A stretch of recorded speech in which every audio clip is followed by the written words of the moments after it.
एसई 2081 को नतिजा सार्वजनिक गरेको छ। सम्पूर्ण विद्यार्थी भाइ बहिनीमा परीक्षा सफल हुने नहुने सम्पूर्णै शुभकामना दिन चाहन्छु र तपाईहरुको लागि यो भिडियो म बनाउँदै छु। तपाईहरुले रिजल्ट हेर्न सक्नुहुन्न भने तपाईहरु यो भिडियो मार्फत कमेन्ट गर्नुहोला। सिम्बल नम्बर खाली सिम्बल नम्बर कमेन्ट गर्नुहोला। तपाईको रिजल्ट म हेरेर तपाईले पठाइदिनेछु र यो सालको परीक्षामा कुन ग्रेडमा कति हजार विद्यार्थी पास भएका छन् त्यो एकचोटी हामी हेर्दै छौं।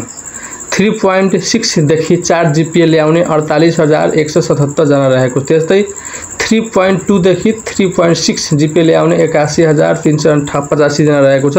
त्यस्तै 2.8 देखि 3.2 जीपीए ल्याउने 89,124 रहेको छ। त्यस्तै 2.4 देखि 2.8 जीपीए ल्याउने 48,479 रहेको छ। त्यस्तै 2 देखि 2.4 जीपीए ल्याउने 4,126 जना रहेको छन्। त्यस्तै 1 देखि 6 देखि 1.6 देखि 2 जीपीए ल्याउने 8 जना रहेको छ। त्यस्तै 126 जना परीक्षार्थीको परीक्षा रद्द भएको छ र नन ग्रेडको संख्या 1,67,000 रहेको छ। तपाईले भिडियो कस्तो लाग्यो, राम्रो लाग्यो भने लाइक कमेन्ट शेयर गर्नुहोला र सी रिजल्ट चेक गर्नको लागि तपाईहरु कृपया सिम्बल नम्बर सेन्ड गर्नुहोला। धन्यवाद।